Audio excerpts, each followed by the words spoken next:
Sometimes the loneliest people find each other when they least expect it. Sometimes the heart learns to speak without words when life has taken away everything else you thought you needed.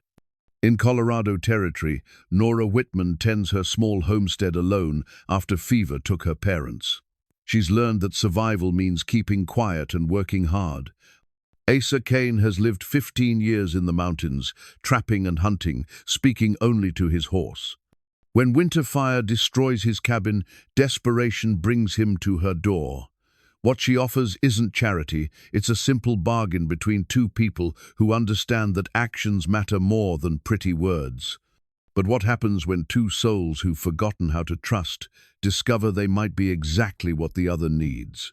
Before we jump back in, tell us where you're tuning in from, and if this story touches you, make sure you're subscribed, because tomorrow I've saved something extra special for you.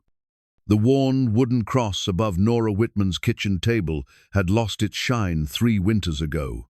The same night fever took her mother. She'd stopped polishing it after the funeral, stopped saying grace over meals that grew smaller and quieter with each passing season. Now it hung there like a weathered reminder of prayers that went unanswered and faith that had learned to keep its mouth shut. October mornings in Colorado Territory came with a bite that warned of harder times ahead. Nora pulled her father's old wool coat tighter around her shoulders as she stepped onto the porch, her breath visible in small puffs that disappeared as quickly as they formed. The homestead spread before her in the pale dawn light, 40 acres of stubborn earth that had fed her family for 15 years before it became hers alone to tend. Her mother's cast-iron skillet waited on the kitchen table where she'd left it the night before, cleaned and ready for another day of making something from almost nothing. That skillet had cooked more meals than Nora could count, had traveled west in her grandmother's wagon, had survived 3 moves and 2 harsh winters when the crops failed. It was one of the few things that still carried the weight of family. The memory of better times when the table was full and conversation filled the spaces between meals. The chickens clucked softly in their coop, expecting their morning feed. Nora scattered grain with the same methodical care she brought to everything now, no wasted motion, no unnecessary fuss. 6 hens and 1 proud rooster who strutted around like he owned the territory. They provided eggs for trading in town and the occasional Sunday dinner when supplies ran especially low. She'd learned to make do with less, to stretch every resource until it couldn't stretch anymore. Her parents had chosen this land with hope and determination, believing they could build something lasting in the shadow of the Rocky Mountains. They'd been right about the land's potential, but wrong about their own endurance. Consumption had taken her father first, a slow wasting that left him too weak to work the fields by his final spring. Her mother followed 6 months later, not from sickness, but from something that looked like a broken heart, wearing fever's disguise. The garden plot behind the house still showed signs of her mother's careful planning. Rows of winter squash and root vegetables that would see her through the cold months ahead. Nora had inherited more than land and livestock. She'd inherited the knowledge of which plants thrived in this soil, which corners of the property caught the morning sun, where to dig a well that wouldn't run dry come August. She moved through her morning routine with quiet efficiency, water from the well, wood for the stove, eggs from the coop. The isolation that might have driven another woman to despair had become her steady companion. She'd learned that silence wasn't empty, it was full of small sounds that spoke their own language. The creak of wood settling, the whisper of wind through the pines, the distant call of hawks riding the mountain thermals. The nearest neighbor lived 8 miles to the east, a family named Patterson with 3 young children and a husband who worked the silver mines when the weather allowed. They'd invited her for Sunday dinners in the months after the funeral, kind gestures from good people who understood that grief needed community. But Nora had found excuses to stay home, had gradually let those connections fade until the invitations stopped coming. It wasn't that she disliked people or feared their company. She simply discovered that she could manage alone, that independence came with its own quiet satisfactions. There was something to be said for making decisions without consultation, for eating when hungry and sleeping when tired, for keeping a schedule that answered to no one but the seasons and the animals in her care. The town of Cedar Falls lay 12 miles south, accessible by a wagon road that became treacherous once the snow started falling in earnest. She made the journey twice a month for supplies she couldn't produce herself: salt, sugar, ammunition for her father's old rifle, thread for mending clothes that had to last until she could afford new ones. The storekeeper, Mr. Henley, always asked after her welfare with the careful concern of a man who'd known her since childhood. She appreciated his kindness, but kept her answers brief and practical. Her reputation in town had settled into something between respect and puzzlement. The widow Whitman, who'd kept her family's homestead running through sheer determination. Some of the younger women whispered that it wasn't natural for a woman of 24 to live so far from civilization without the protection of a husband. The older women understood better. They remembered the early days when survival mattered more than propriety, when a woman did whatever was necessary to keep body and soul together. Nora had grown comfortable with their whispers. She'd learned that other people's opinions were like the weather, something that happened around you but didn't require your participation. Her hands were skilled enough to manage the daily work of farming, strong enough to handle the heavy lifting, steady enough to shoot straight when predators threatened her livestock. She could cook a meal from simple ingredients that would satisfy any appetite, could preserve food for the winter months, could deliver a calf or treat a sick animal. These were the skills that mattered in country where the nearest doctor lived 50 miles away and help arrived only when you'd already solved the problem yourself. She'd discovered a kind of pride in her competence, a satisfaction in knowing that she could face whatever challenges the mountains might offer. As the sun climbed higher, painting the peaks in shades of gold and rose, Nora stood at her kitchen window and planned the day ahead. Firewood to split and stack, the last of the garden vegetables to harvest and store, a section of fence that needed mending before winter made the work impossible. Simple tasks that would fill the daylight hours and leave her tired enough to sleep soundly when darkness fell. She touched the wooden cross one more time as she reached for her work gloves. Not from religious sentiment but from habit, the way a person might touch a lucky coin or straighten a crooked picture. It represented something she'd lost but hadn't quite forgotten, a reminder that she'd once believed in providence and protection, in the possibility that someone or something watched over people who tried to do right by their circumstances. The mountains stretched endlessly in every direction, their snow-capped peaks catching the morning light, like promises written in a language she was still learning to read. Somewhere among those distant ridges, men lived lives even more solitary than hers, trappers and prospectors and hunters who'd chosen isolation as their companion. She'd heard stories of such men, legends whispered in the general store about mountain men who went months without human conversation, who knew the wilderness better than most people knew their own backyards. But that was a different kind of loneliness, she thought, chosen rather than inherited, deliberate rather than circumstantial. She wondered sometimes what drove a person to seek such complete separation from the world of ordinary concerns and everyday companionship. The answer, she supposed, would have to wait for another day. Today held enough challenges of its own without borrowing mysteries from the mountains. She pulled on her gloves, picked up the axe, and stepped into the crisp morning air to begin another day of the careful, deliberate work that had become both her burden and her salvation. Asa Kane's scorched leather journal had survived 15 years of mountain weather, 15 winters of being tucked inside his coat against his ribs, where body heat kept the pages from freezing. Now it lay in the snow beside the burning remains of his cabin, its edges blackened, but its contents intact: daily observations about weather patterns, animal migrations, the subtle changes that marked each season's passage through the high country. The fire had started before dawn, sparked by embers from his evening fire that found their way into a crack in the chimney stones. He'd awakened to smoke and the sound of timber catching, had barely managed to grab his coat and boots before the roof began to collapse.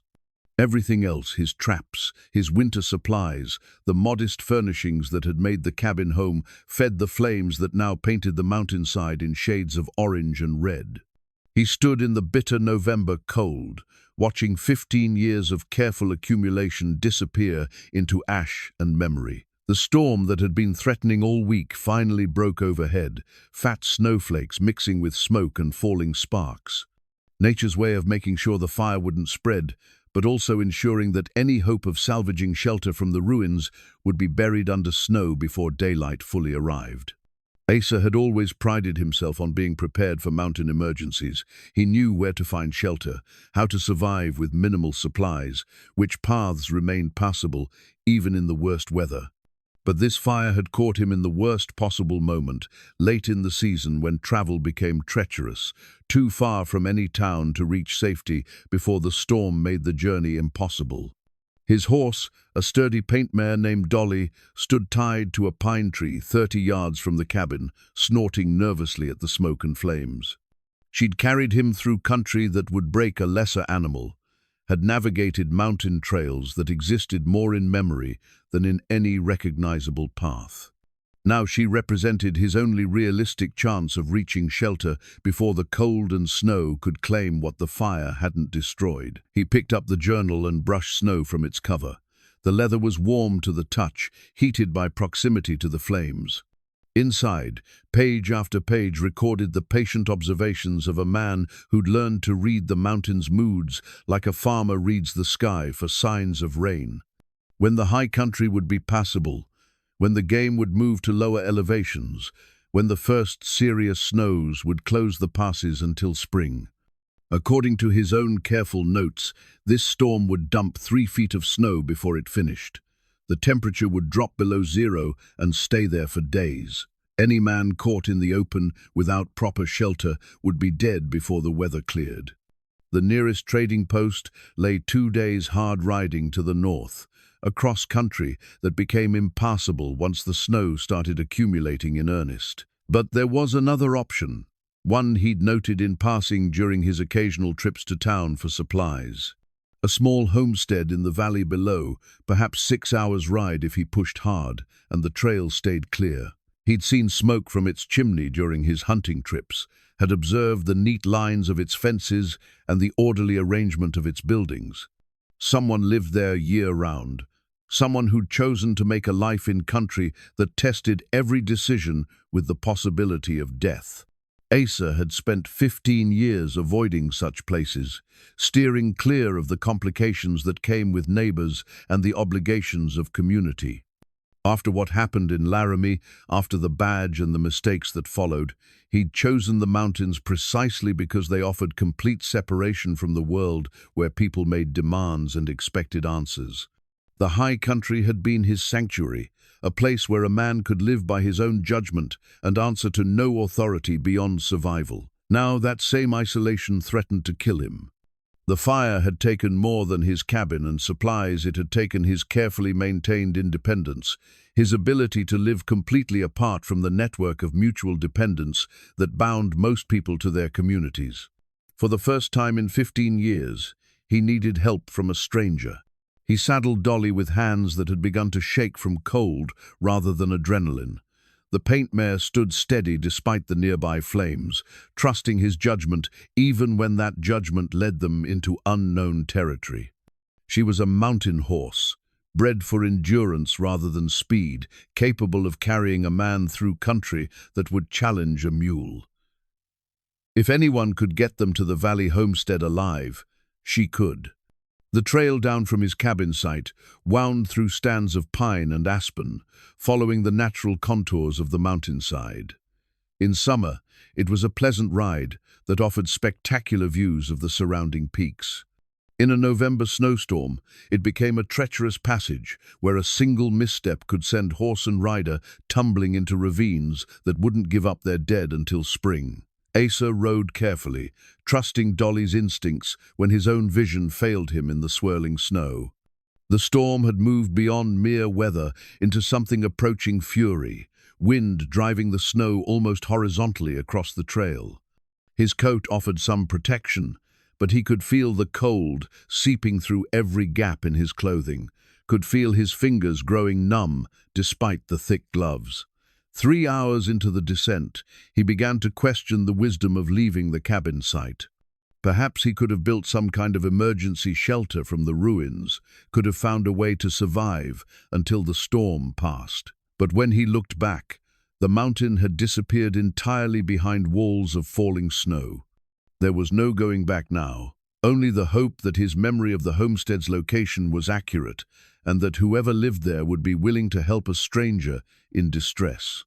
The valley floor appeared gradually through the storm, marked by the change in vegetation and the subtle easing of the trail's steepness. Asa had descended below the tree line, into country where fence posts emerged from the snow like dark fingers pointing toward civilization. Someone had cleared this land, had imposed human order on the wilderness, had made the decision to stay and build something permanent. When the buildings finally materialized through the snow, they looked smaller than he'd remembered from his distant observations. A modest house with smoke rising from its chimney, a barn that showed signs of careful maintenance, fences that followed logical boundaries across the property. It was the kind of place that spoke of determination rather than prosperity, of someone who'd chosen to make do with less rather than abandon the effort entirely. Asa rode into the yard with the careful movements of a man who understood that unexpected visitors might be met with suspicion or worse. He kept his hands visible, made no sudden movements that might be interpreted as threatening. The windows of the house showed warm light against the storm's darkness, and somewhere inside, someone was making decisions about whether to help him or turn him away. He dismounted slowly, every muscle stiff from cold and hours in the saddle. Dolly stood with her head down, snow accumulating on her mane, patient as always, but clearly at the limits of her endurance. Whatever happened next would determine whether they survived the night or became another story about travelers who'd misjudged the mountain's mercy. The door opened before he could knock, revealing a woman who looked to be in her mid-20s, wearing a practical wool dress and an expression that suggested she'd been watching his approach through the window. She was neither beautiful nor plain, but something more useful. She was solid, competent, the kind of person who made decisions based on what needed doing rather than what might be proper. "Mister," she said, her voice carrying the flat tones of someone who'd learned to waste neither words nor breath. "You look like you've had some trouble." Asa removed his hat, despite the falling snow, a gesture toward courtesy that felt rusty after years of mountain solitude.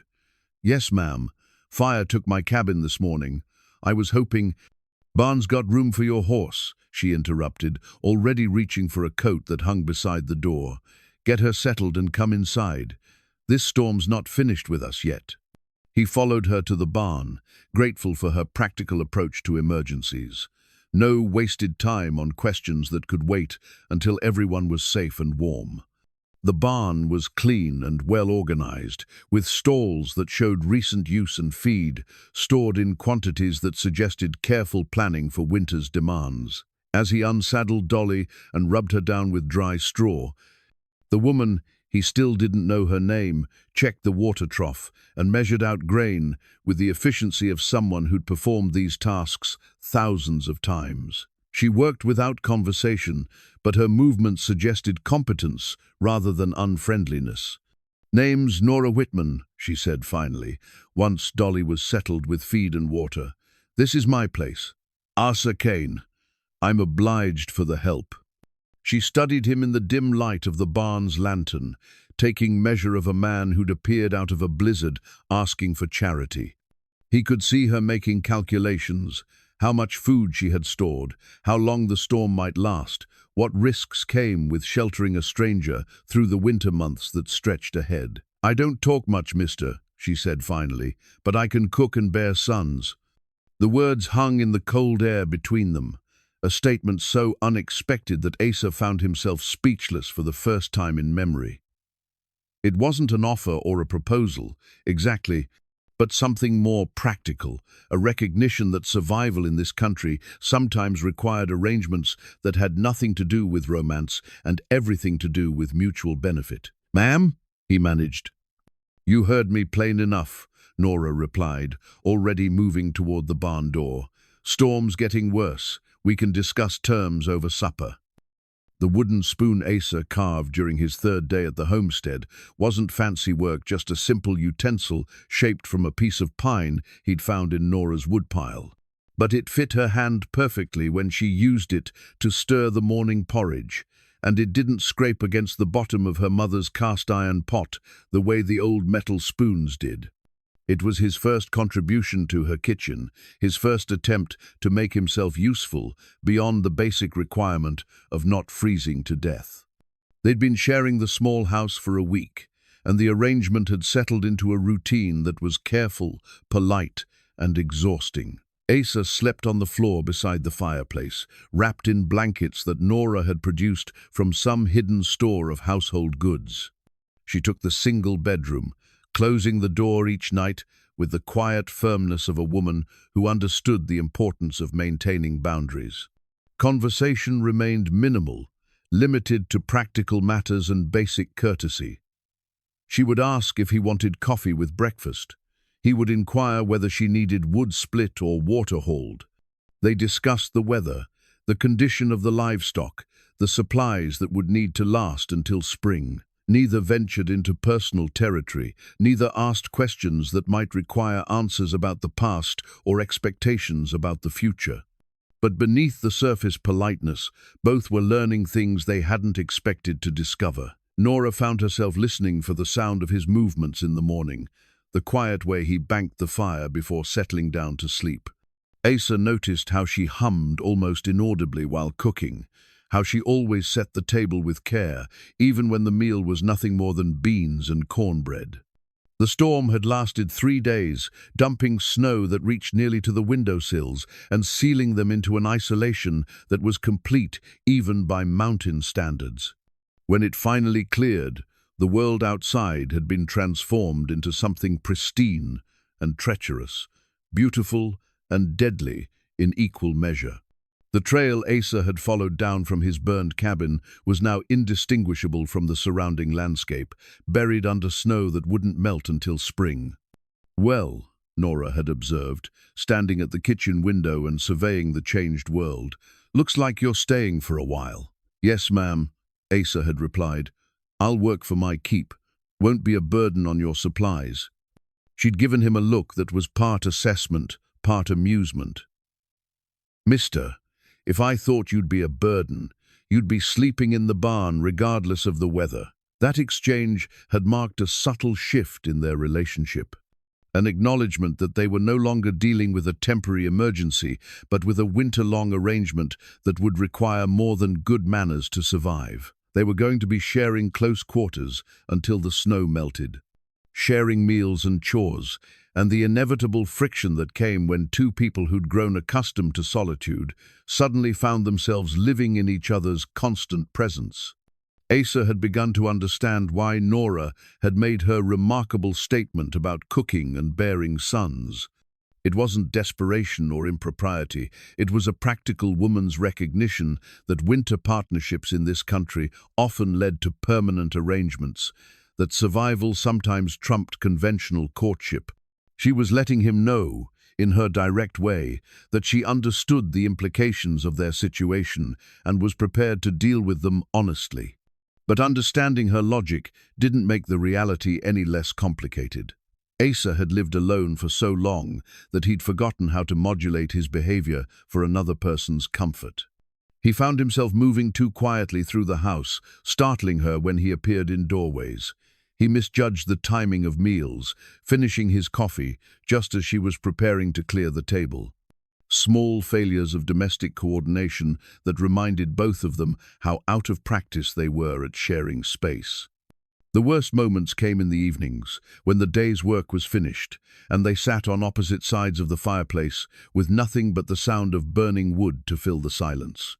Nora would take up mending or some other handwork, her needle moving with the same efficient precision she brought to everything else. Asa would pretend to read his journal, but his attention invariably drifted to watching her hands, the way the firelight caught the threads as she worked. He'd grown accustomed to mountain silence, but this was different, charged with awareness and unspoken questions. In the high country, quiet meant peace. Here, it felt like a conversation they weren't having, full of subjects that required careful navigation. "You're not what I expected," Nora said suddenly one evening, not looking up from the sock she was darning. "Mom?" "Mountain man," she clarified. "Expected someone more rough around the edges, less mannerly." Asa considered this. "Been living alone too long to forget how to behave around decent folks. 15 years, you said." It wasn't quite a question. Give or take. She tied off a thread and examined her work in the firelight. "Long time to go without company. Had my reasons." Nora nodded, as if this explained everything, which perhaps it did. In country where people minded their own business and understood that everyone had reasons for their choices, explanations weren't always necessary. A man didn't spend 15 years in the mountains without something driving him there, just as a woman didn't homestead alone without her own compelling circumstances. "You ever regret it?" she asked. "The choosing to be alone?" Asa was quiet for so long that she looked up from her mending, meeting his eyes across the small room. The question had found something tender in him, some carefully guarded place where he'd stored all the doubts that came with long isolation. "Some days," he admitted, "especially winter days when the wind talked back." The honesty of this answer seemed to surprise them both. Nora returned to her mending, but her movements had slowed, become more thoughtful. Asa stared into the fire and wondered when he'd last spoken truthfully about anything that mattered. "I used to talk to my parents," Nora said quietly. "After they died, kept setting 3 places at the table for months, felt foolish, but it was easier than admitting they were really gone." This was the most personal thing she'd shared since his arrival, and Asa understood it was both confidence and test. How he responded would determine whether they continued dancing around the truth of their situation or began building something more substantial than mere survival. "Death's got its own timeline," he offered. "Doesn't care whether we're ready or not." "No," she agreed. "It surely doesn't." They sat in more comfortable silence after that. The kind that comes when people have acknowledged something real between them. Asa whittled another spoon from a piece of firewood, working by feel more than sight in the flickering light. Nora finished the sock and started another, her movements steady and sure. Outside, the wind picked up again, rattling the windows and reminding them that winter had barely begun. But inside, something had shifted. They were no longer strangers sharing emergency shelter. They were 2 people who'd chosen, however temporarily, to trust each other with the truth. It was a small beginning, but in country where small gestures often determined the difference between survival and catastrophe, it felt like the foundation for something that might last until spring. The faded photograph of Nora's parents was tucked between the pages of Psalms, hidden where she'd placed it the day after their funeral, when looking at their faces became too painful to bear. The image showed them on their wedding day, her father stern and proud in his best suit, her mother with the hint of a smile that suggested she knew secrets about happiness that the camera couldn't capture. Nora had found herself pulling the photograph out more often since Asa's arrival, studying it by lamplight when he was outside, tending to evening chores. December had settled over the homestead with the weight of true winter, bringing temperatures that made the walls creak and morning frost that painted intricate patterns on the inside of the windows. The world beyond their small circle of warmth had become hostile and magnificent, a landscape that could kill with indifference or beauty in equal measure. But inside the house, something was growing that neither had quite found words for yet. Asa had proven himself more capable than Nora had dared to expect. He repaired the barn door that had been hanging crooked since spring, reinforced the chicken coop against predators, and split enough firewood to last until March. His movements around the property showed the confidence of a man who understood how things worked, who could look at a problem and devise a solution from whatever materials were at hand. More surprising was his thoughtfulness. He learned her routines without being told, appeared with buckets of water when she was preparing to cook, kept the fire fed so she never had to wake to a cold house. These weren't the gestures of a man simply working for his keep, they were the considerations of someone who'd begun to care about her comfort. "You don't have to wait on me," she told him one morning when he appeared with fresh eggs, just as she was wondering whether to brave the cold to collect them herself.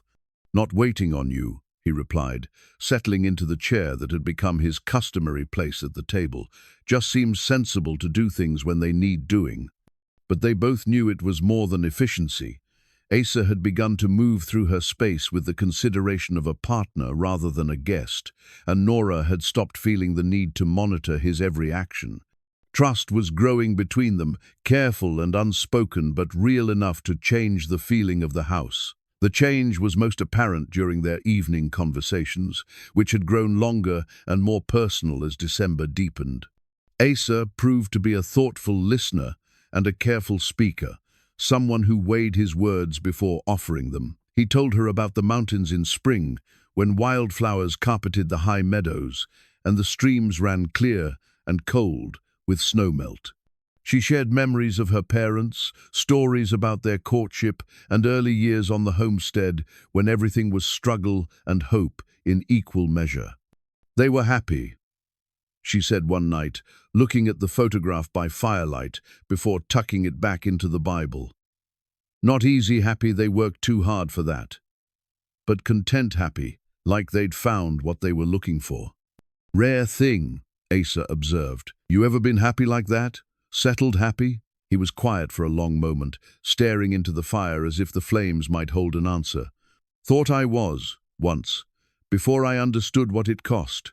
The weight in his voice suggested stories that weren't ready to be told, but Nora didn't push. She'd learned that Asa revealed himself gradually, like a photograph developing in careful stages. Pushing for more would only make him retreat into the careful politeness that had marked their first weeks together. Instead, she asked, "What do you miss most about the mountain life?" "The quiet," he said immediately. "Not this kind of quiet," he gestured to encompass the warm room, the comfortable silence between them. "The kind where you can hear your own thoughts without wondering what they mean to anybody else." Nora considered this. "You finding it hard to think straight with me around?" The question carried just enough gentle teasing to make him smile, an expression that transformed his weathered features in ways she was beginning to appreciate. "Finding it hard to think about anything else," he admitted.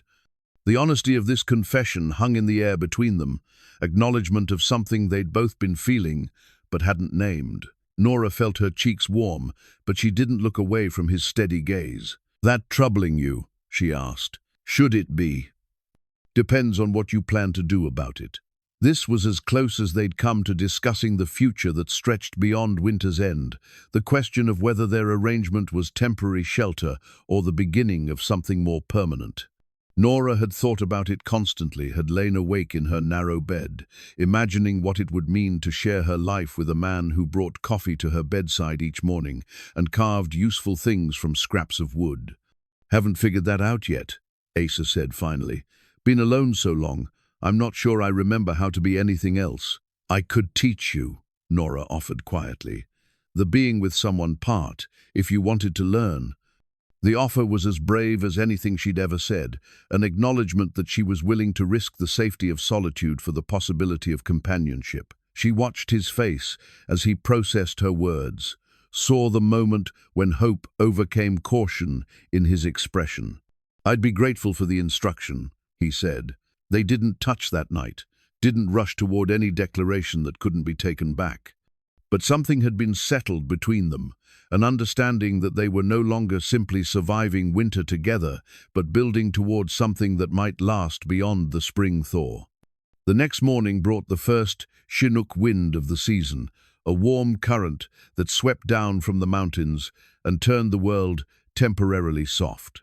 Snow began to melt from the roof in steady drips, and the sun felt strong enough to suggest that winter's grip wasn't permanent. Nora stood at the kitchen window, watching Asa work in the yard without his heavy coat for the first time since his arrival. "Probably won't last," she said when he came in for the midday meal.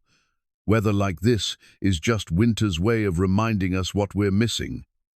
"Maybe," he agreed, "but it's still warm today." The way he said it suggested he was talking about more than weather, and Nora found herself smiling as she ladled stew into his bowl. They were learning to speak to each other in metaphors and implications, developing their own language for feelings that were too new and fragile for direct naming.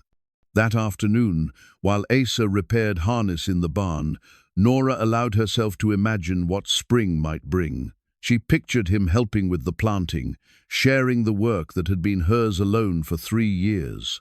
She imagined conversations that didn't have to be carefully navigated, touches that were natural rather than accidental. The future that had seemed closed to her since her parents' death suddenly felt open again, full of possibilities she'd thought she'd lost forever.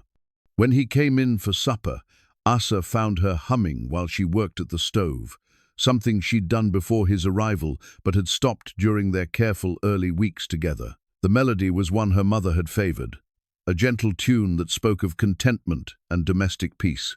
"Pretty song," he said, hanging his coat by the door. "My mother's favorite," Nora replied. "She used to say music made even simple food taste better." She was right about that. Nora served the meal with special care that evening, using her mother's good plates instead of the everyday crockery. It was a small gesture, but it marked something important, the recognition that their shared meals had become more than mere sustenance, that they were building traditions that might outlast the winter that had brought them together. Asa's father's silver pocket watch had stopped at 3:17 on a October afternoon 12 years ago, the moment a Cheyenne arrow found its mark during what the newspapers called the Beecher Island fight. Asa had carried the silent timepiece ever since, not from sentiment, but as a reminder that time could end without warning, that every moment was borrowed rather than guaranteed. Now, as Christmas approached with no ceremony or acknowledgement from either inhabitant of the small homestead, he found himself opening the watch case more frequently, staring at the frozen hands as if they might suddenly resume their steady march toward some unknowable future. The darkest days of winter had arrived, when sunrise came late and sunset arrived before the afternoon chores were finished. Inside the house, lamplight pushed back the darkness for a few precious hours each evening, creating a circle of warmth that felt like the only inhabited place in a world that had gone dormant. But the isolation that had once seemed comfortable now carried different weight. They were no longer two people sharing emergency shelter, but two people choosing to remain together despite having other options. Asa could have built himself a shelter in the barn, could have fashioned a temporary cabin from logs and determination. The worst of winter had passed, and a man with his skills could survive alone until spring made travel possible.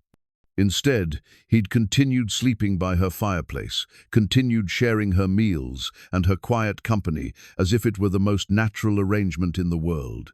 The change had been gradual but unmistakable. Their conversations now included casual touches, her hand on his shoulder when she passed behind his chair, his fingers briefly covering hers when she handed him his coffee cup. These moments of contact felt both significant and inevitable, acknowledgements of an affection that had grown too strong for careful politeness to contain. "Christmas coming," Nora observed one evening, looking up from the mittens she was knitting. "Hadn't planned on company for it."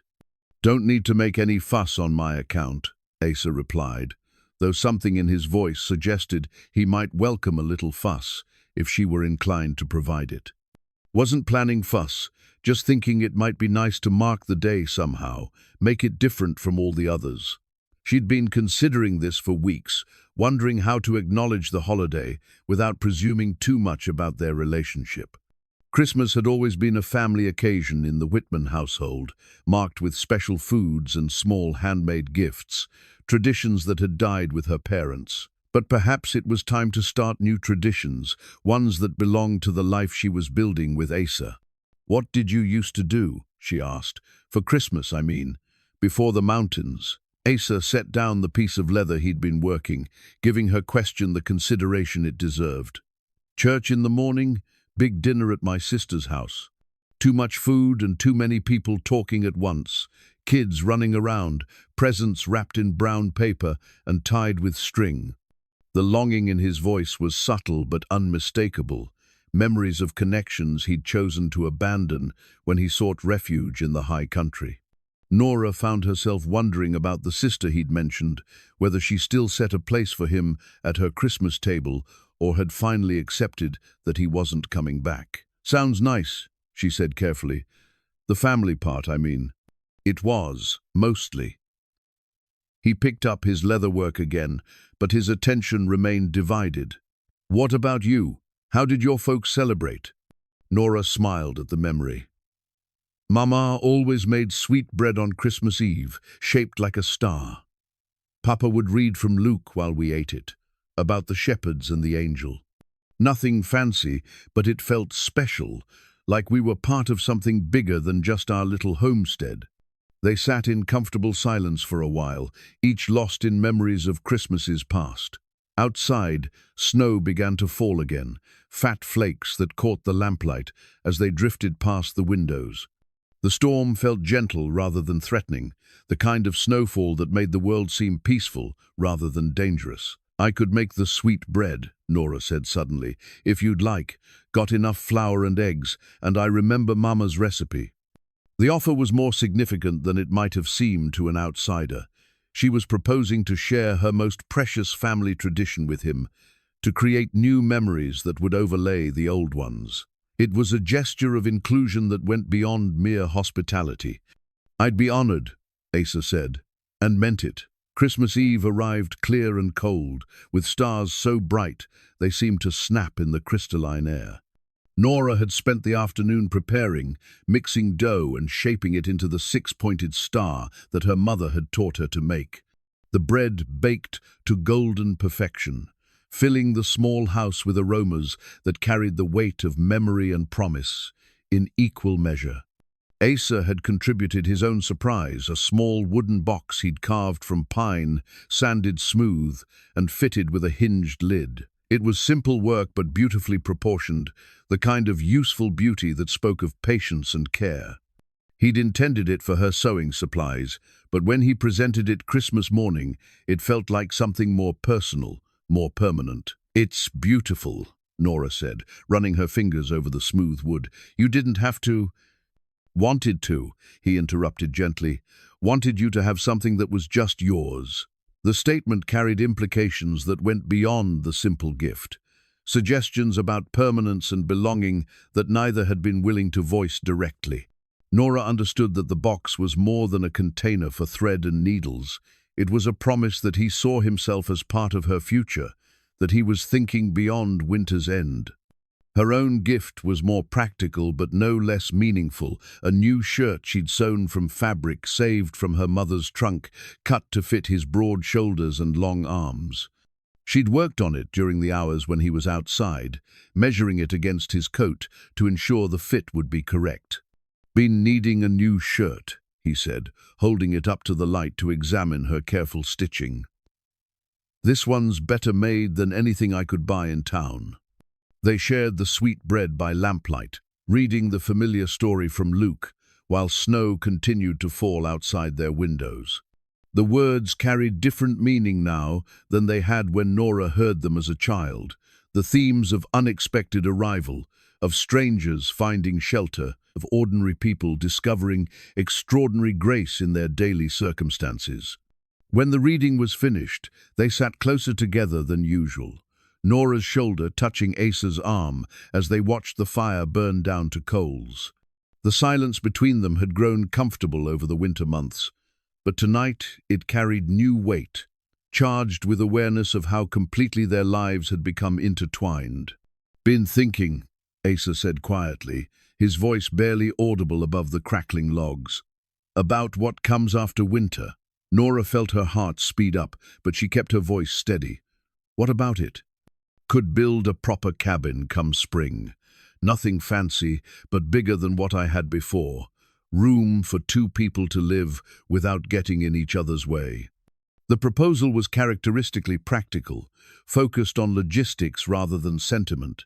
But Nora understood what he was really asking, whether she was willing to make their winter arrangement permanent, whether she could imagine sharing her life with a man who'd appeared out of a blizzard and gradually made himself indispensable. Where would you build it? She asked, testing the shape of the future he was offering. Was thinking right here, he said, gesturing toward the window that looked out over her established homestead.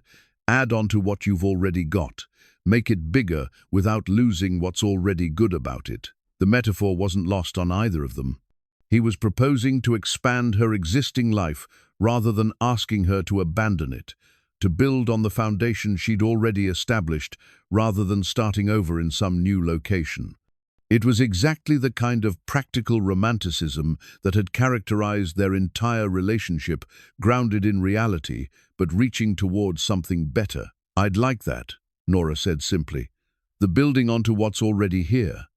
Asa turned to look at her directly, studying her face in the flickering firelight.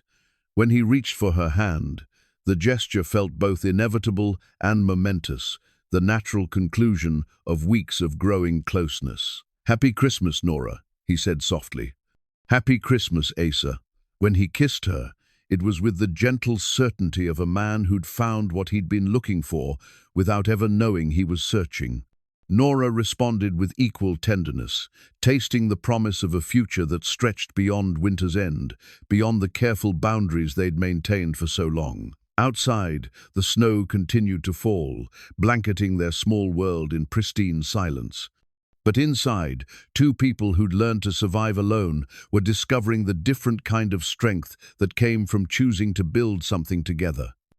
The wedding dress fabric had been waiting in Nora's hope chest for 6 years, wrapped in tissue paper and lavender sachets that her mother had sewn with careful optimism. It was ivory silk that her father had special ordered from Denver, purchased during a rare, prosperous season when the crops had exceeded expectations and the future seemed bright with possibility. Her mother had chosen the pattern from a catalogue, imagining the day when her daughter would wear it down the aisle of the Cedar Falls Church, radiant with happiness and secure in love. Now, in the depths of January, Nora found herself unfolding the fabric with trembling hands, measuring it against the lamplight, as if she could divine the future from its unmarked surface. The silk was still pristine, untouched by time or disappointment, a reminder of dreams she'd carefully buried beneath the practical necessities of survival. But Asa's presence had awakened possibilities she'd thought lost forever, had made her wonder if it might be time to hope again. The winter had deepened their connection in ways that surprised them both. What had begun as practical partnership had evolved into something more intimate and essential. They moved through their days with the synchronized rhythm of people who'd learned to anticipate each other's needs. Asa appeared with split wood just as the fire began to burn low.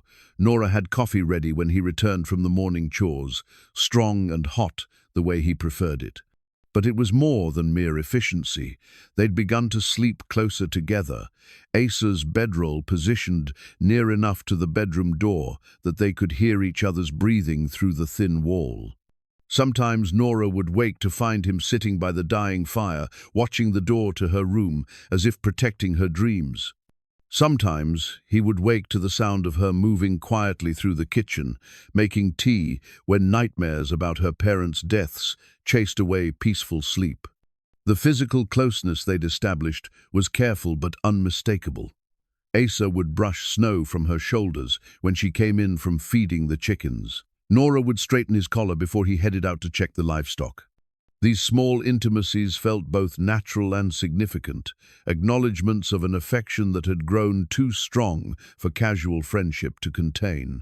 The crisis that tested their growing bond came during the second week of January, when a pack of wolves began stalking their property.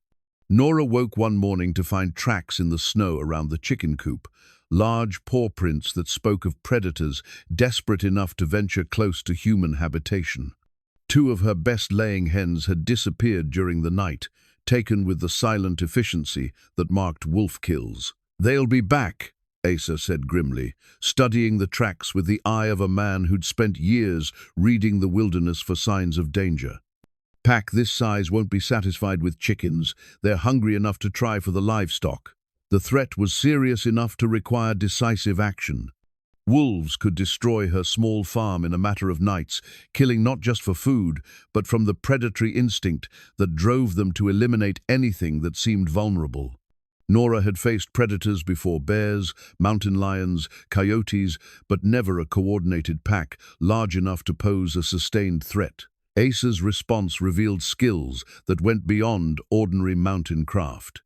He moved through the preparation with the methodical precision of someone who'd faced organized threats before, someone who understood tactics and strategy in ways that spoke of military or law enforcement training. He positioned himself with fields of fire that covered all approaches to the vulnerable buildings.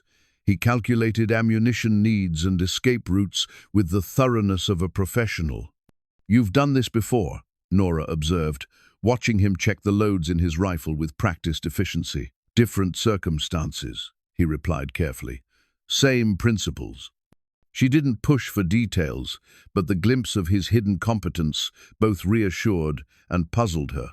Mountain men learned many skills, but the tactical awareness he displayed suggested formal training, the kind that came from institutions rather than experience.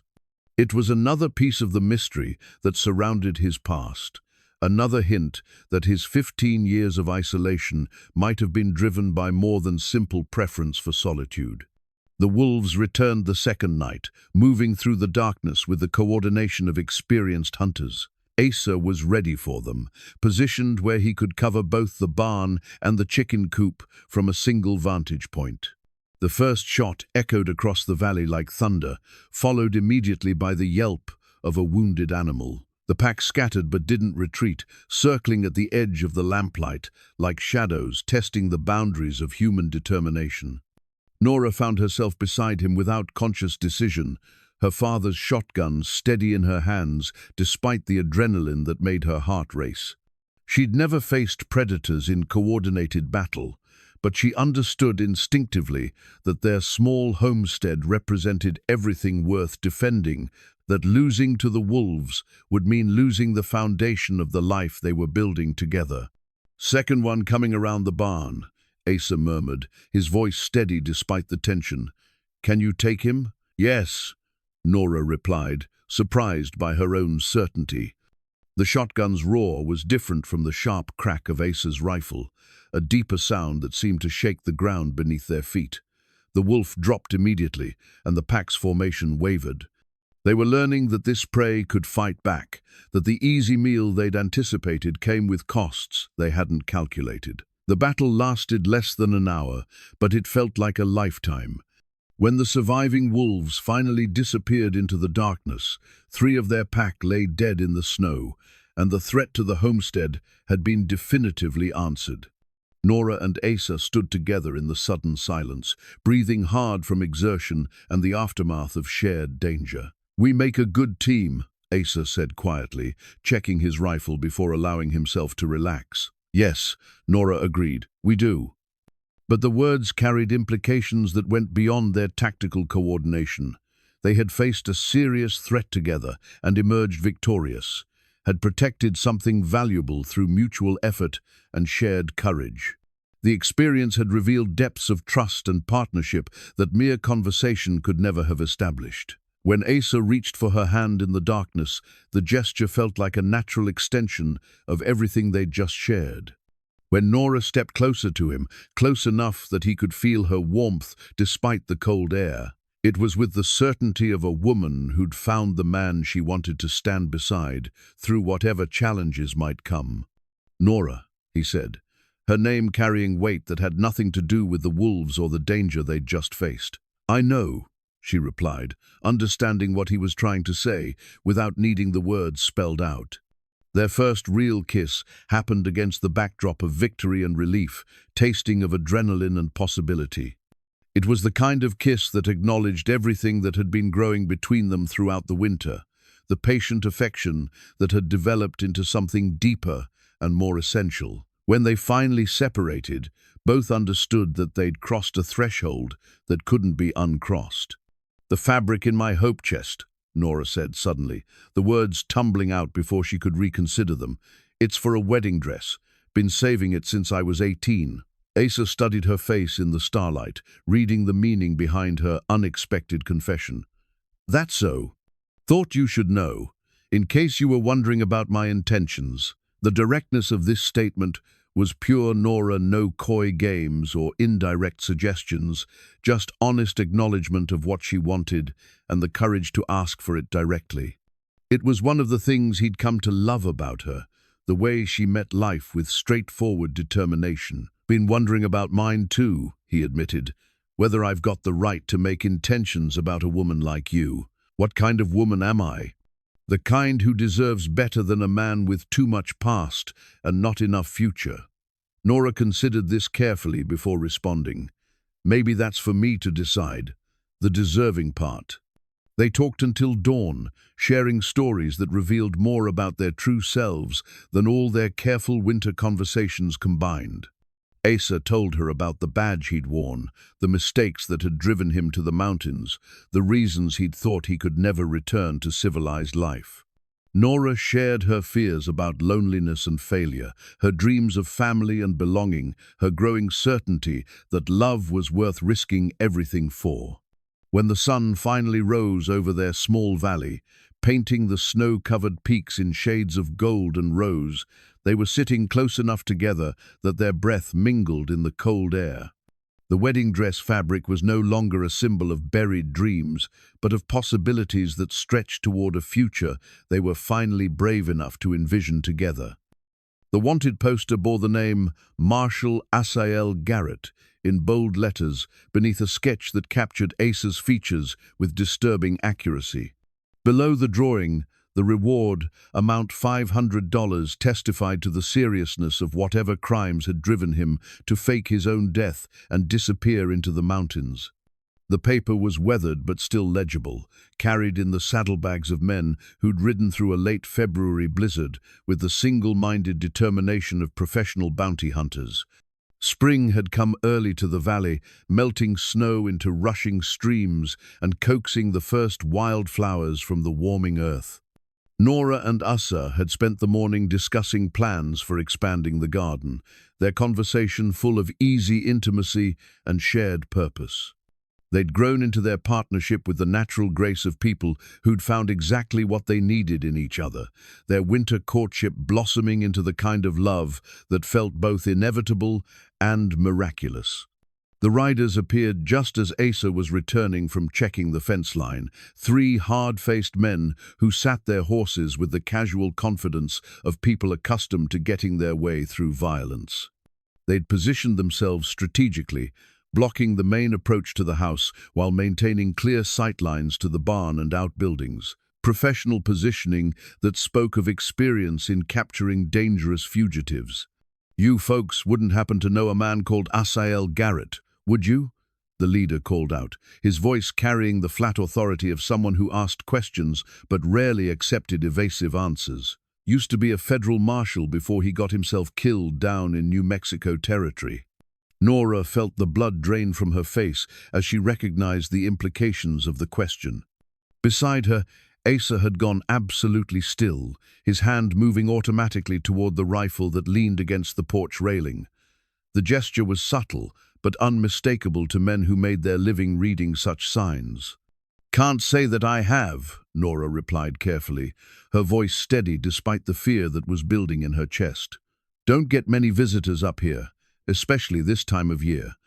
The bounty hunter who'd spoken dismounted slowly, keeping his hands visible but ready. He was a lean man with pale eyes and the kind of stillness that spoke of absolute confidence in his own capabilities. When he smiled, it didn't reach his eyes. "Funny thing about that," he said conversationally. "See, we've been tracking a man matching Garrett's description for the better part of 2 weeks. Trail led us right up this valley, right to this pretty little homestead. Amazing how snow holds a track, isn't it?" The pretense was over. All three men could see Asa clearly now, could compare his features to whatever description or photograph they carried. The wanted poster emerged from the leader's coat with the ceremonial flourish of a man revealing his winning hand. Asa Garrett, he announced formally. You're under arrest for the murder of Judge Harrison Blackwood and the theft of territorial funds. Dead or alive, the poster says, but dead's easier to transport. The name hit Nora like a physical blow. Not just because Asa had been living under a false identity, but because Judge Blackwood's murder had been front-page news 2 years ago, a shocking crime that had outraged the entire territory. If these men were telling the truth, the man she'd grown to love was not only a fugitive, but a killer of the worst kind. Someone who'd betrayed his oath and murdered a pillar of the judicial system. But even as the accusations registered, Nora found herself studying Asa's face, reading the complex emotions that played across his features. There was recognition there, acknowledgement that his past had finally caught up with him, but there was no guilt, no shame of the kind she would have expected from a man confronted with his crimes. Instead, she saw resignation mixed with something that looked almost like relief. You boys have ridden a long way for nothing, Asa said quietly, his voice carrying the calm authority she'd heard before during moments of crisis. Asa Garrett died in Santa Fe 2 years ago. Newspapers said so. Newspapers say lots of things, the bounty hunter replied.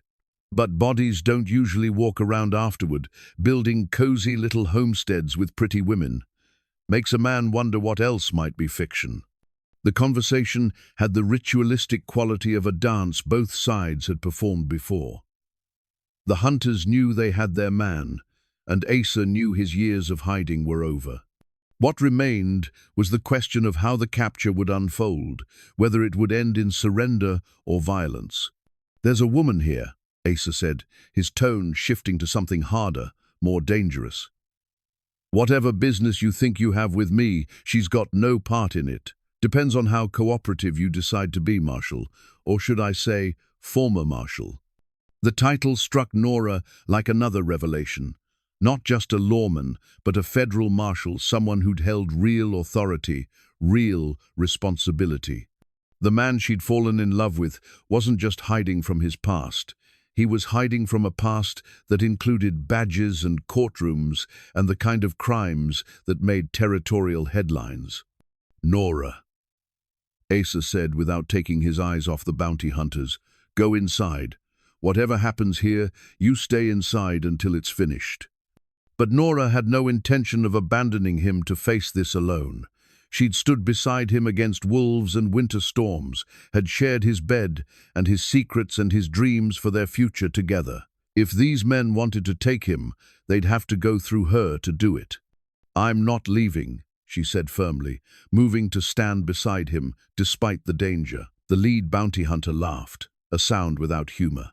Well, isn't that touching? The murderer's found himself a woman willing to die for him. You know what your man did, lady. You know whose blood he's got on his hands.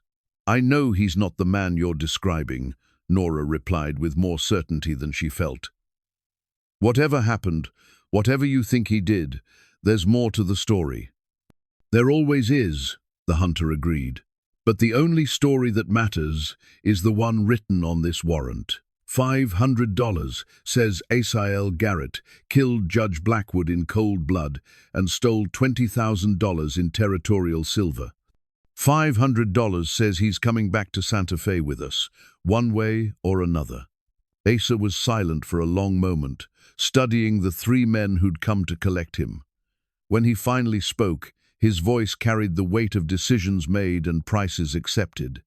You're right about one thing, he said quietly. I am Asa Garrett. Been running from that name for 2 years, trying to pretend it belonged to someone else. But you're wrong about the rest. I never killed Judge Blackwood, and I never stole territorial money. That's for a jury to decide, the bounty hunter replied. Our job is just to bring you in, and if I don't come quietly? The man's smile was cold as winter stone. Then we collect the reward the easy way. Makes no difference to us. The standoff stretched taut as a bowstring, 3 armed men against 1, with Nora caught in the middle of something that could turn deadly in the space of a heartbeat. But as she watched Asa's face, she saw something she hadn't expected, not fear or desperation, but the calculated assessment of a man who'd faced worse odds and survived. "I'll make you a deal," Asa said finally. "Give me 1 hour to explain things to the lady. 1 hour to set my affairs in order. Then I'll come with you peaceful, no trouble. What's to stop you from running? You boys will be watching. And besides," Asa's hand found Nora's, squeezing gently, "I've got reasons to come back." The bounty hunter considered this, weighing the value of an easy capture against the risk of trickery. Finally, he nodded. 1 hour, he agreed, "but we'll be watching every move, and if you so much as twitch wrong, we'll end this conversation permanently." As the hunters withdrew to positions that maintained surveillance while allowing for the promised privacy, Nora felt her world reshaping itself around revelations that changed everything she thought she knew about the man she loved. Marshal Asa Garrett, accused murderer, fugitive from territorial justice, but also the man who'd carved her wooden spoons and kissed her with infinite tenderness, who'd stood beside her against wolves and winter storms, who'd made her believe in love again after she'd thought such dreams were lost forever. Now she had 1 hour to learn the truth about who he really was, and to decide whether that truth changed anything about who they might become together. The hidden cache of weapons beneath the cabin floor revealed the extent of Asa's preparation for this moment. Wrapped in oiled canvas and stored in a wooden box that fit precisely between the floor joists, the arsenal spoke of a man who'd understood that his past would eventually find him. 2 Colt revolvers, a lever-action Winchester, boxes of ammunition, and a collection of knives that ranged from throwing blades to close-quarters combat tools. These weren't the weapons of a simple mountain man. They were the tools of someone who'd been trained to fight and expected to die fighting. Inside the house, with the bounty hunters maintaining their careful surveillance from outside, Asa laid out the truth of his story with the methodical precision of a man making his final confession. The tale that emerged was more complex than the simple narrative of corruption and murder that the wanted poster suggested, full of the kind of moral ambiguity that characterized the struggle between law and justice in territorial politics. Judge Blackwood wasn't the pillar of justice the newspapers made him out to be, Asa began, checking the loads in the hidden revolvers as he spoke. He was taking money from the Cortez gang, issuing light sentences for gang members while throwing the book at anyone who stood in their way. I spent 6 months gathering evidence, building a case that would put him away for good. Nora listened in stunned silence as he described a web of corruption that reached from the territorial courthouse to the governor's mansion. A system where justice was bought and sold like any other commodity. Asa had been the federal marshal assigned to investigate, a man whose reputation for honesty had made him the perfect choice for such a sensitive assignment. The night Blackwood died, I was supposed to meet him at his office to take his statement. Asa continued, distributing ammunition into pockets with practiced efficiency. He'd finally agreed to testify against Cortez in exchange for immunity, but when I got there, he was already dead, shot in the back of the head execution style. The setup had been perfect in its simplicity. Asa had been found standing over the judge's body, his gun drawn, $20,000 in territorial silver, scattered around the office as if interrupted during a robbery. The evidence was circumstantial but compelling, especially when the Cortez gang's influence ensured that witnesses would testify to seeing the marshal enter the building alone. Couldn't prove my innocence without exposing the investigation, Asa explained. Couldn't fight the charges without getting more good people killed. So I did the only thing I could think of. I staged my own death and disappeared. The escape had been elaborate, involving an explosion in a mine shaft that left enough evidence to convince everyone that Marshal Asa Garrett had died in a cave-in while pursuing outlaws. It had taken months of planning and the help of allies who believed in his innocence, but it had worked perfectly until today. "Why didn't you tell me?" Nora asked, her voice thick with the emotions she was struggling to process. "All these months, why didn't you trust me with the truth?" "Because the truth was dangerous," Asa replied simply. "Because the Cortez gang has a long reach and a longer memory. Because I thought I could protect you by keeping you ignorant of who I really was." But protection was no longer possible. The bounty hunter's arrival meant that his carefully constructed refuge had been compromised, that the peaceful life they'd built together was about to be torn apart by forces beyond their control. Even if he went quietly, even if he submitted to arrest without resistance, the gang would eventually learn about Nora's existence, would use her as leverage against him. "They won't stop with taking me," he said, voicing the fear that had been growing since the moment the riders appeared. "Cortez knows I'm the only one who can testify against him. As long as I'm alive, as long as there's a chance I might clear my name, he'll keep hunting everyone I care about." The logic was inescapable and terrifying. Nora had become a target simply by association, marked for death by men who killed as casually as other people drew breath. The bounty hunters outside represented only the first wave. Behind them would come Cortez's assassins, professional killers who would show no mercy to a woman whose only crime was loving the wrong man. "So what do we do?" Nora asked, surprised by the steadiness of her own voice. "We fight," Asa said simply. "We make our stand here, on ground we know, and we make them pay such a price for taking us that others will think twice about following." It was a desperate plan, the kind that only worked in dime novels and the fevered dreams of desperate men.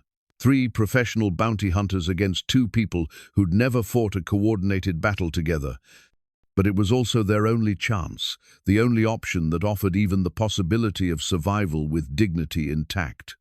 Asa began laying out the tactical situation with the clinical detachment of a professional soldier. The house offered good defensive positions but limited fields of fire. The barn provided better sightlines but no protection against sustained assault. The root cellar could serve as a final fallback position, assuming they could reach it under fire. "The Cortez gang will be a day behind at most," he calculated grimly. "These boys were just the advance scouts, sent to confirm I was here. When they don't report back on schedule, Miguel Cortez will come himself with enough men to finish the job properly." But even as they planned their desperate defense, something unexpected happened. The Patterson family appeared on the horizon, their wagon loaded with supplies, and their 3 children bundled against the spring cold. They'd come for their monthly visit, the social call that had become a cherished tradition since Asa's arrival had made Nora more willing to accept neighborly company. "John," Nora called to the approaching wagon, her voice carrying across the yard. "Don't come any closer. We've got trouble here." John Patterson was a practical man who'd survived 15 years in the territory by knowing when to fight and when to seek cover. But he was also a neighbor, part of the small community that looked after its own when times got hard. When he saw the armed men positioned around the homestead, when he understood that his friends were in mortal danger, his response was immediate and unwavering. "Martha," he said to his wife, "take the children and ride for town. Get Sheriff Morrison and as many men as he can muster. Tell them the Whitman place is under siege." "John, no," his wife began. "Go," he said firmly, already reaching for the rifle that never left his wagon during travel through dangerous country. "These folks stood by us when the influenza took little Sarah. Time, we returned the favor." The arrival of unexpected allies changed the tactical situation dramatically.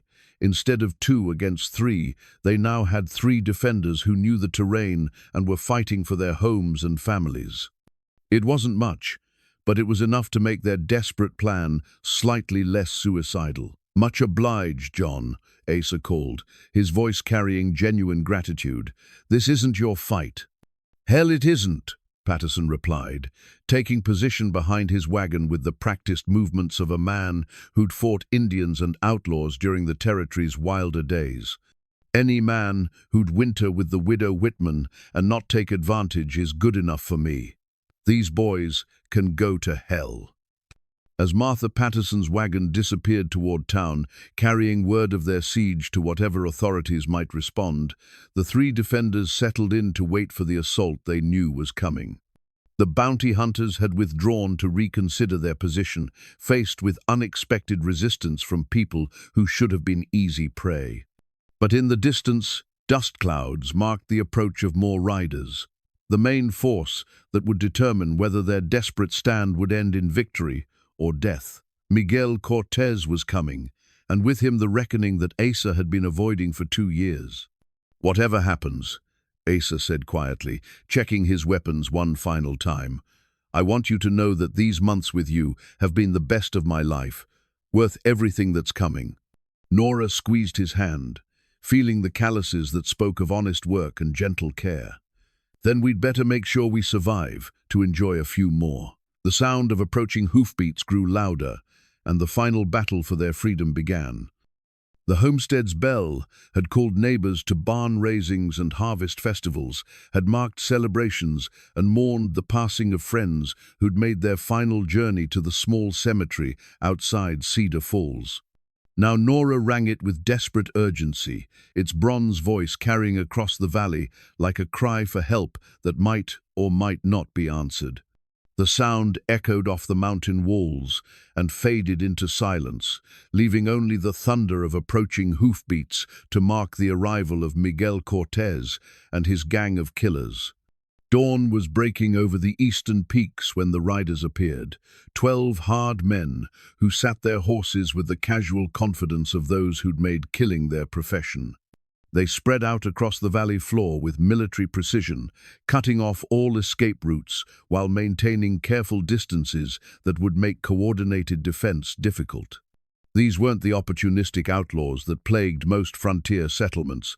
They were organized, disciplined, and absolutely ruthless. Miguel Cortez himself rode at their center, a man whose reputation for violence had made him a legend throughout the territory. He was smaller than his fearsome reputation suggested, but there was something in his stillness that spoke of coiled power, of someone who could explode into lethal action without warning. When he called out across the yard, his voice carried the authority of someone accustomed to being obeyed without question.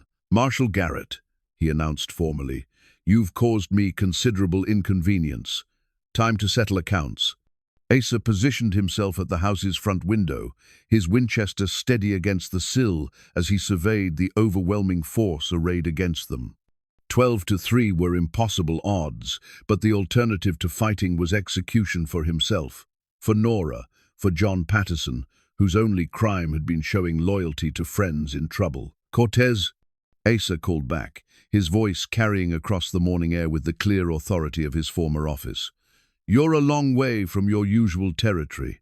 Mexican law don't run in Colorado. My law runs wherever I say it does," Cortez replied, dismounting with fluid grace while his men maintained their positions, especially when it comes to collecting debts from dead marshals who won't stay buried. The conversation carried the ritualistic quality of men who understood that words were merely prelude to violence. Both sides were already committed to their course, already calculating angles of fire and tactical advantages. What remained was the question of who would make the first move and how many would die before the shooting stopped. From her position at the kitchen window, Nora could see Patterson crouched behind his wagon, his rifle trained on the nearest group of riders. The farmer's face showed the grim determination of a man who'd chosen his side and was prepared to pay whatever price that choice demanded. His presence had already changed the tactical situation. Instead of a simple execution, Cortez now faced the possibility of a genuine battle. The first shot came from an unexpected direction, fired by one of the bounty hunters who'd been forgotten in the larger drama. His bullet splintered the doorframe inches from Asa's head, and suddenly the careful standoff exploded into chaotic violence. Asa's return shot took the bounty hunter center mass, dropping him from his horse with the finality of expert marksmanship. "Now!" Asa shouted, and the homestead became a fortress under siege. Patterson's wagon erupted in muzzle flashes as the farmer laid down, covering fire with the rapid precision of someone who'd learned to shoot during the territory's Indian Wars. His shots scattered the nearest group of riders, forcing them to seek cover behind the barn and outbuildings. It wasn't enough to stop them, but it disrupted their coordinated approach and bought precious seconds for the defenders to establish their positions. Nora's shotgun boomed from the kitchen window, the heavy buckshot catching one of Cortez's men as he tried to reach the shelter of the woodshed. She'd never killed a human being before, but the reality of mortal combat left no room for hesitation or regret. These men had come to murder everyone she cared about. Stopping them wasn't just self-defense, it was a moral imperative. The battle settled into the rhythm of siege warfare, with both sides using cover and careful shooting to avoid unnecessary exposure. Cortez's men had numbers and professional experience, but the defenders held superior positions and were fighting for their lives rather than merely following orders. The exchange of gunfire was steady but deliberate, each shot carefully aimed rather than wasted in panicked volleys. Asa proved that his years in the mountains hadn't dulled the skills that had made him a legendary lawman. His shooting was precise and economical, each bullet finding its target with the kind of accuracy that spoke of countless hours of practice. When two of Cortez's men tried to flank the house through the garden, his rifle spoke twice in rapid succession, and both attackers fell before they could reach effective range. But the defenders' ammunition was limited, and Cortez had the luxury of time.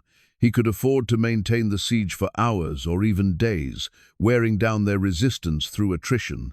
The gang leader seemed to understand this advantage, directing his men to maintain pressure without taking unnecessary risks, content to let the defenders exhaust their resources. "We can't keep this up indefinitely," Patterson called during a brief lull in the shooting. "Running low on cartridges, and they've got all day." Asa checked his own ammunition supply and found it dangerously depleted. The hidden cache had provided enough weapons for a good fight, but not enough for a sustained battle against superior numbers. Unless something changed soon, their desperate defense would end in defeat and death. The change came from an unexpected direction, the sound of the homestead's bell ringing again, this time from the direction of town. Sheriff Morrison was approaching with a hastily assembled posse, men who'd responded to Martha Patterson's urgent summons despite the obvious danger. The dust cloud on the horizon spoke of perhaps 8 or 10 riders. Not enough to guarantee victory, but sufficient to change the tactical equation. Cortez saw the approaching reinforcements and made his own calculations. His men were professionals who fought for pay, not martyrs willing to die for principle. Facing a coordinated attack from 2 directions would cost him more casualties than the contract was worth, especially when easier opportunities for profit awaited in less defended territories. "Another time, Marshal," he called, already signaling his men to withdraw. "But this isn't finished between us. I've got a long memory and all the time in the world." The gang's retreat was as professional as their attack had been, a coordinated withdrawal that left no stragglers for the defenders to capture. Within minutes, they disappeared into the broken country beyond the valley, leaving only empty cartridge cases and bloodstains to mark their passage.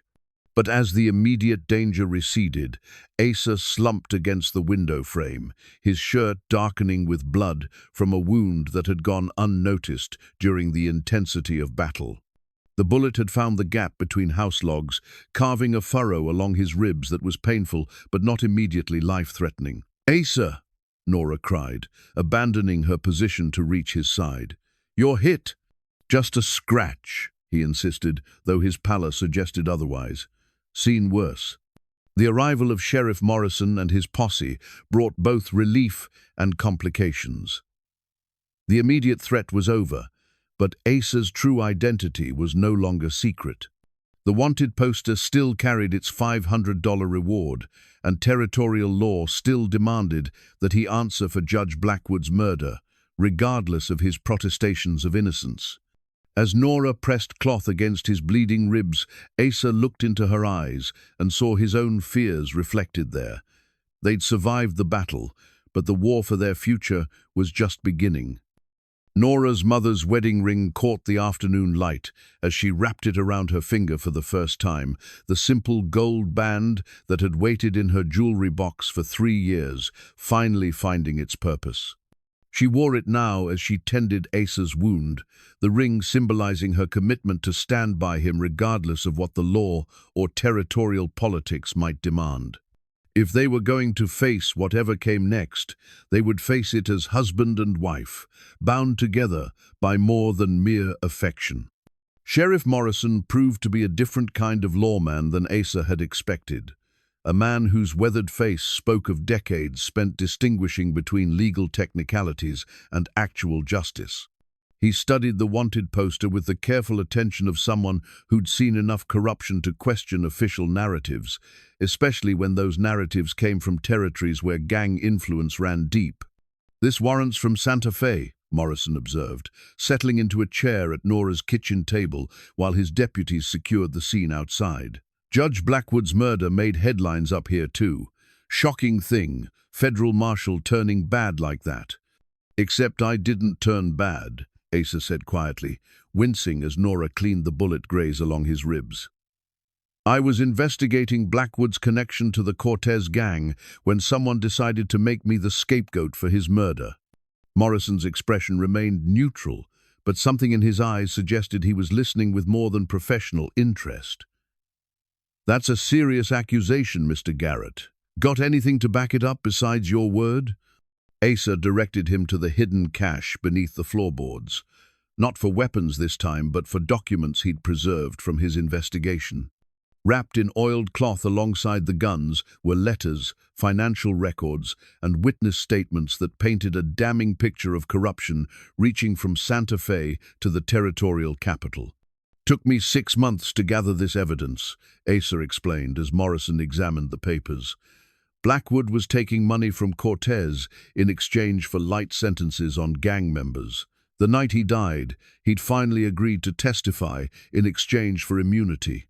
The sheriff studied the documents with the careful attention of someone who understood their significance. Bank records showing unexplained deposits to Blackwood's account, letters arranging meetings between the judge and known gang associates, testimony from victims whose cases had been mysteriously dismissed or reduced to meaningless fines. "Why didn't you present this evidence at the time?" Morrison asked. "Because the people who framed me controlled the investigation," Asa replied.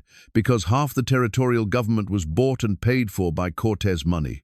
Because fighting the charges would have meant exposing witnesses who were already marked for death." Morrison was quiet for a long moment, weighing the evidence against his own knowledge of territorial politics. Finally, he looked up from the papers with the expression of a man who'd reached an unwelcome conclusion. "This is above my jurisdiction," he said carefully. "Federal crimes, territorial corruption, this needs to go to someone with authority to investigate beyond local politics." But even as he spoke, riders appeared on the horizon, approaching fast under the banner of official authority. Federal marshals, come to claim the fugitive whose location had been reported through official channels. The bounty hunter's failure to capture Asa had triggered backup procedures, bringing federal authority to bear on a situation that was about to become infinitely more complicated. "Looks like that someone is coming to us," Morrison observed grimly. The federal marshals who rode into the yard carried themselves with the unmistakable authority of men who answered to Washington rather than local politics. Their leader, Marshal Benjamin Wade, was a man whose reputation for incorruptible honesty had made him legendary throughout the Western Territories. If anyone could be trusted to investigate Asa's claims fairly, it was Wade. But trust was a luxury they couldn't afford when Asa's life hung in the balance. The warrant for his arrest was legally valid regardless of the corruption that had produced it, and federal marshals were bound by law to execute such warrants without conducting independent investigations. Due process would come later, in a courtroom where Cortez's influence might still prove decisive. "Marshal Garrett," Wade announced formally, dismounting with the measured movements of someone performing an unpleasant but necessary duty. "You're under arrest for the murder of Judge Harrison Blackwood and the theft of territorial funds." "Before you take him," Morrison interjected, "you might want to look at these documents. There's evidence here that suggests the marshal was framed for investigating the very corruption he's accused of participating in." Wade examined the papers with professional thoroughness, his expression growing increasingly troubled as he recognized the implications of what he was reading. The evidence was compelling enough to raise serious questions about Asa's guilt, but not sufficient to overturn a federal warrant without proper judicial review. "This needs to be investigated," Wade admitted finally. "But that investigation has to happen through proper channels, with the prisoner in federal custody. You take me back to Santa Fe. I'll be dead before the trial," Asa said quietly. "Cortez has reached throughout the territorial system. The only reason I'm alive now is that people thought I was already dead." The standoff was broken by an unexpected intervention. John Patterson stepped forward, still carrying the rifle that had helped save their lives, but now speaking with the authority of a man who'd lived in the territory long enough to understand how justice actually worked. "Marshal Wade," Patterson said respectfully, "I've lived in this territory for 15 years, seen how gang influence operates, how good people disappear when they threaten the wrong interests. This man saved my life today, fought beside us against killers who came to murder innocent people. That ought to count for something." Wade studied the faces around him, honest people who'd risked their lives to defend someone they believed innocent, who were asking him to consider justice over legal technicalities. The decision he made would determine whether Asa lived to prove his innocence or died in custody before the truth could emerge. "I'll make you a deal, Garrett," Wade said finally. "You come with me voluntarily, help me investigate these claims properly, and I'll guarantee your safety until trial. But it has to be done legally, through proper channels." "Your guarantee won't mean much if someone decides to arrange an escape attempt," Asa replied, "or a convenient accident during transport. Then we make sure there are enough witnesses to prevent such accidents," Wade countered. "Sheriff Morrison, I'm deputizing you and your men as federal officers for this investigation. Your job is to keep the prisoner alive and the evidence secure until we can get to the bottom of this. It wasn't perfect justice, but it was a chance, the first real opportunity Asa had been offered to clear his name through legal means rather than violence." When he looked at Nora, he saw his own hopes and fears reflected in her eyes, along with something else: absolute faith in his innocence and determination to fight for their future together. "All right," Asa said finally, extending his hands for the federal cuffs, "but I want it on record that these people had nothing to do with any crimes I'm accused of. Whatever happens to me, they're innocent." As the manacles closed around his wrists, Nora stepped forward and took his face in her hands, kissing him with fierce tenderness, while the ring on her finger caught the dying light.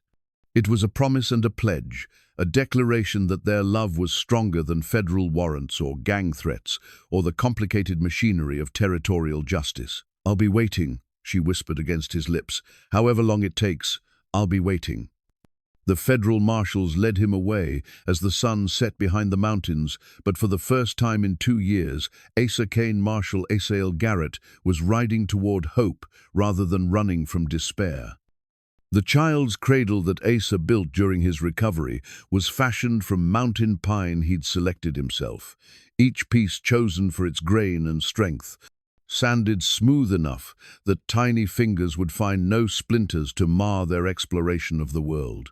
He'd started the project 3 months after his return from Santa Fe, when the nightmares from his trial had finally faded enough to let him think about the future instead of dwelling on how close he'd come to losing everything that mattered. The federal investigation had taken 6 months to unravel the web of corruption that had ensnared him, but Marshal Wade had proved as incorruptible as his reputation suggested. Protected by Sheriff Morrison's constant vigilance and supported by the evidence Asa had preserved, the truth had finally emerged in a Santa Fe courtroom where justice temporarily triumphed over political influence. Judge Blackwood's murder had been the work of Miguel Cortez himself, carried out when the judge's conscience had finally overcome his greed, and he'd agreed to testify against his former partners. Cortez's trial had been swift and decisive, ending with a death sentence that was carried out before his remaining gang members could organize a rescue attempt. The territorial governor, revealed as another recipient of gang money, had resigned in disgrace and fled to Mexico. The entire corrupt network that had controlled territorial politics for years had collapsed under the weight of honest investigation and public outrage. Asa's exoneration had been complete and public, his reputation restored, along with an offer to resume his federal marshal's commission. But he declined the badge, choosing instead to accept appointment as Cedar Falls' town marshal, a position that let him serve justice without traveling far from the homestead where his heart had found its home. Now, 6 months later, he stood in the expanded cabin that had grown to accommodate their shared dreams, running his hands over the cradle's smooth edges while listening to Nora hum the same gentle melody her mother had favored. The sound carried through the evening air, along with the sense of bread baking and coffee brewing, domestic tranquility that felt miraculous after the violence and uncertainty they'd survived together. "It's beautiful work," Nora said, emerging from the kitchen with her hand resting on the gentle curve of her belly, where their first child grew with the steady persistence of mountain wildflowers. "Baby's going to be lucky to sleep in something made with such love." The pregnancy had been announced 3 months after his return, confirmation of the promise she'd made during their first desperate winter together. "I can cook and bear sons," she told him when he was nothing more than a stranger seeking shelter from a storm. Now she was proving the truth of both claims, nurturing him with meals that made their house feel like home while carrying the future they were building together. Their wedding had taken place in the Cedar Falls Church, witnessed by the entire community that had rallied to their defense during the dark days of his arrest and trial. John Patterson had served as best man, his wife Martha had stood as Nora's matron of honor, and Sheriff Morrison had given the bride away with the solemn dignity of a man who understood the value of justice served and love preserved. The ceremony had been simple but profound, vows spoken before God and community that acknowledged both the trials they'd survived and the hopes they shared for whatever challenges might come. When the preacher had pronounced them husband and wife, when Asa had kissed his bride while their friends and neighbors cheered, it had felt like the resolution of a story that had begun in violence and desperation but was ending in peace and promise. The homestead itself had grown to reflect their expanding life together. The addition Asa had built matched the original structure so seamlessly that visitors might think it had always been part of the design. New rooms for the children they planned to raise, expanded kitchen space for the meals that would gather family and friends around their table, and a study where Asa could handle his marshal's duties without bringing the dangers of his work into their domestic sanctuary. The garden had doubled in size, producing abundance that Nora preserved with the same meticulous care she brought to everything else. The livestock had multiplied under Asa's expert management, providing not just sustenance but modest prosperity that allowed them to help neighbors in need and contribute to community projects that benefited everyone in the valley. But perhaps the most significant change was less tangible, the sense of belonging that had replaced the isolation both had known for too long. Their house had become a gathering place for friends and neighbors, their table a destination for Sunday dinners and holiday celebrations.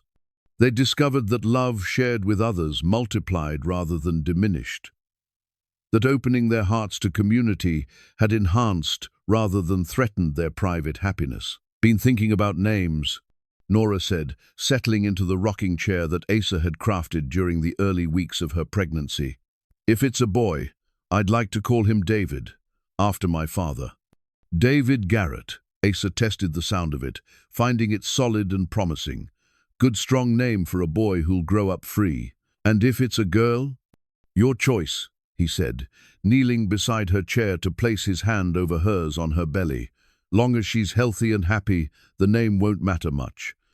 The baby responded to their voices with a gentle movement that made them both smile.